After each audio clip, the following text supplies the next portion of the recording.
Hey, good morning. It's Uncle Lou here. Yep, that's right. It's me, Uncle Lou, live for you on LouTube today. Yep, thanks for watching. Before we get into the video, I want to do something here. The, what should we call this here? The viewer of the week, fan of the week, commenter of the week. I don't know. We'll figure something out. But anyway, ladies and gentlemen, let me present to you Caleb. I think was his name. I hope I didn't forget already. Caleb, thank you, sir. I appreciate you watching Uncle Lou every day like you're supposed to. You're a scholar and a gentleman, sir. Yep. You probably help old ladies across the street and pay your taxes too. Just an all-around winner, Caleb. So I just want to thank you for all your support, watching Uncle Lou every day.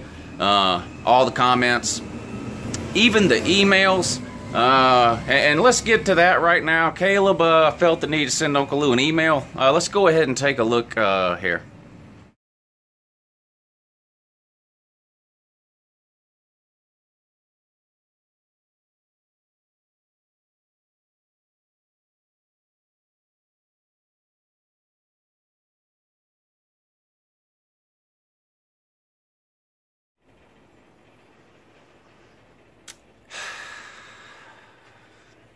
You guessed it, an Alabama fan.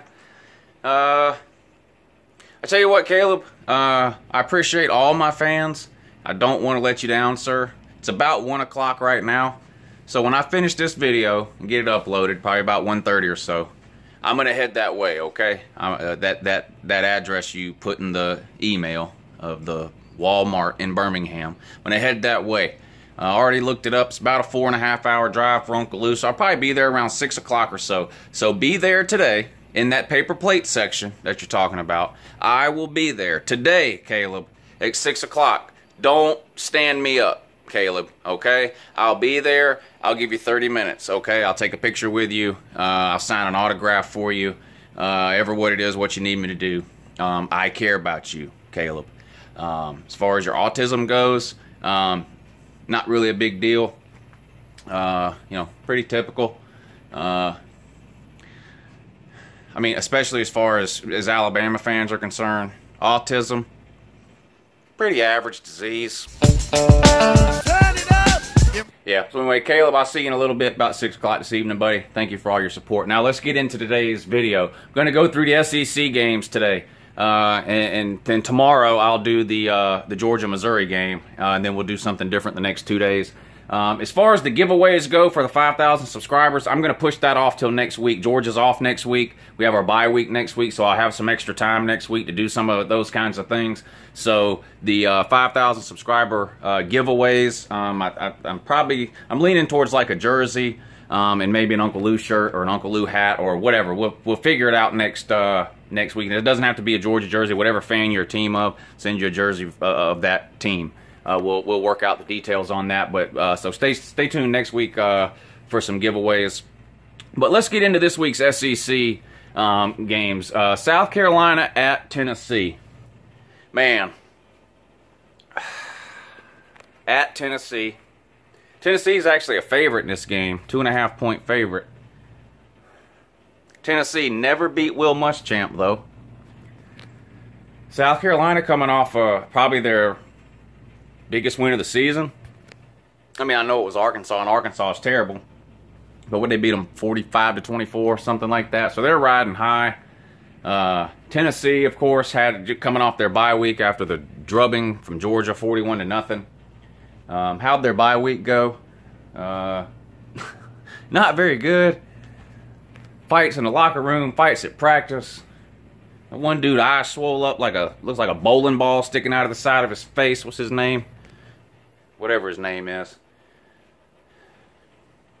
Butch Jones holds a press conference yesterday. Blessed us with a new Butchism. Leadership rep.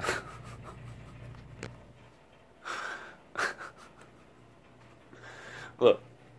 Let me see.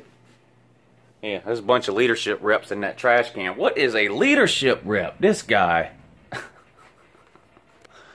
It reminds me of Christmas Vacation, when Clark thinks he gets his Christmas bonus and it's a gift certificate for a year's membership in the Jelly of the Month Club. And Cousin Eddie looks at him and, you know, Clark, it's the gift that keeps giving the whole year. That's Butch Jones. What is a leadership? They're asking, I guess they were asking him about, you know, starters and, you know, are there going to be certain people getting starts that haven't started yet and yada, yada, yada, and who's got reps where and who's done this and who did that. And I mean, basically what he said, something like, well, a guy can get reps without actually getting reps. I mean, there's two types of reps. There's physical reps, and then there's leadership reps. What is a leadership rep? I don't know, but anyway, I have a hard time believing, that Tennessee can win this game. Yeah, it's at home. They're coming off of a bye week. South Carolina's not an elite team. I just feel like the wheels are falling off at Tennessee. Is it possible they get it together and beat South Carolina? Yeah, I guess it's possible. But Tennessee's worse this year than they were last year, right? And South Carolina a little bit better. And South Carolina beat them last. I mean, like I said, Tennessee has never beat Will Muschamp. I haven't seen anything from Tennessee this year that makes me think this is the year they finally get over that hump. I guess it wouldn't be the most shocking thing in the world if Tennessee won this game, but I don't think I can pick them here. I need to see what they're going to look like after that 41-0 loss to Georgia. I don't know. I can't go with Tennessee here. I'm going to have to pick South Carolina to win this game, although I'm not very confident about it, but I'm going to pick South Carolina. BYU at Mississippi State. Mississippi State favored by 22.5. BYU must be terrible because they lost to LSU. So, you know, 17-0 was that what it was at that game? Anyway, it was something like that. I know they got shut out. 22.5 is a lot of points, but the game's at Mississippi State. Say what you want about Mississippi State. They're a different team at home than they are on the road. And it's not just this year. I talked about this leading up to the Georgia-Mississippi State game when people were riding high on Mississippi State after a dominating win over LSU in Starkville. You can go back and look at Dan Mullen's career. He has not had much success on the road, been a much better team at home. Mississippi State definitely wins this game without question. And I think if Fitzgerald has a good game, they could cover the 22.5. But Mississippi State will definitely win, and it won't be a close game. So Mississippi State gets back in the win column this week with a win against BYU. Auburn at LSU. War Tigers, what, a 6-point favorite, 6.5, something like that. 6.5, I think it is, for the Plainsmen. Barners there at the Cal College favorite 6.5 at LSU. You think, well, LSU not easy to play there. Well, not what Troy said. Troy beat you at homecoming with the Corn Dogs, man. But didn't Corn Dogs go out last week and beat Florida? Florida not that good either, though.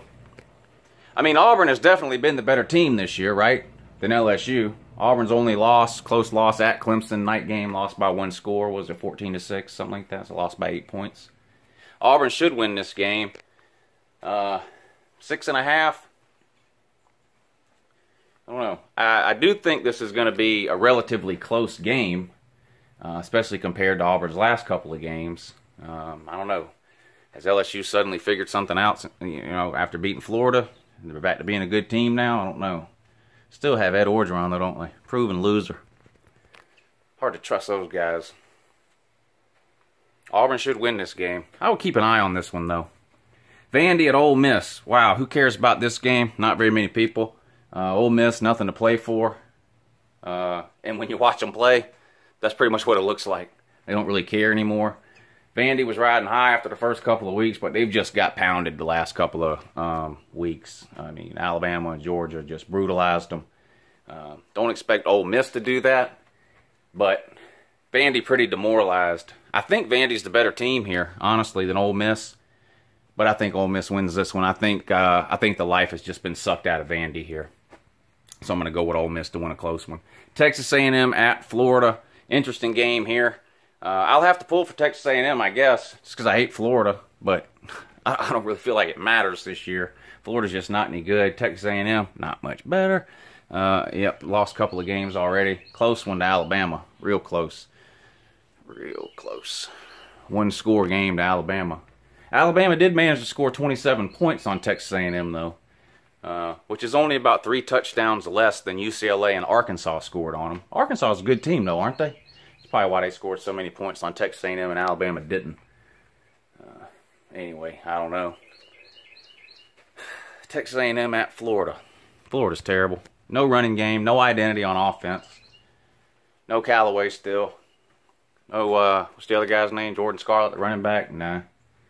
Nobody stepped up for them. The defense, not as good as it's been in years past. I think Texas A&M wins this game. Florida's a 3-point favorite, probably because it's at their place. They're going to lose just because of those new uniforms, though. Y'all see these uniforms Florida's wearing this week? Take a look at this.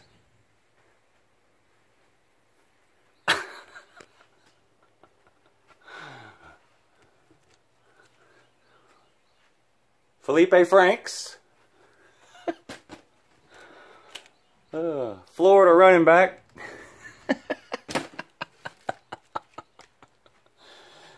Florida defensive player.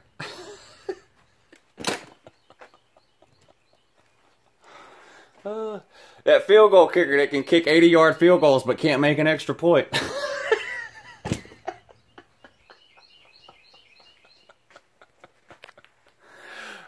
What are y'all doing with these uniforms, man?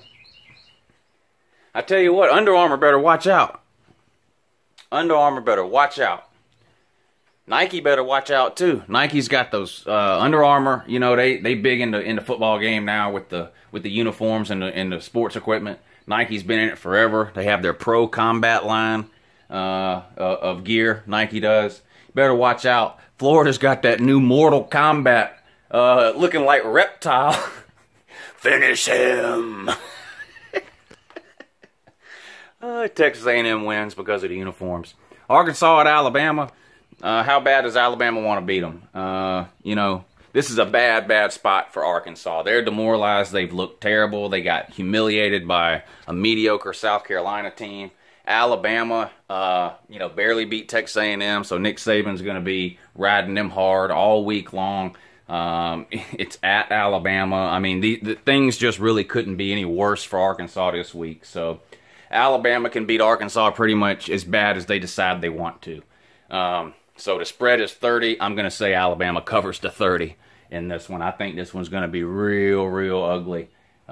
This one's going to be so bad even the home team leaves at halftime. That's how bad this one's going to be. Brutal. Anyway, that's it for the SEC games. Do Georgia, Missouri tomorrow. Then we'll do non-SEC games the next day, I guess. Throw a couple of other things in there, here and there. And I will be doing a poll this week. I skipped it last week. I had to. I was out of town, and then they had the Justin Fields announcement on Friday morning, which is when I normally do the poll, so I had to skip it. But the UNCLELOU poll will be back this week. And there'll be some changes this week, too. I'm doing away with my rule where you have to be undefeated. The season's halfway over now, so I think it's fair to look at some of these one-loss teams and decide whether or not they deserve to be in the top 10, even ahead of maybe some undefeated teams. So there'll be a big shake-up, I'm sure, in the UNCLELOU poll this week. But anyway, y'all, thanks for watching. Have a great day. Caleb, I'm on my way, dude.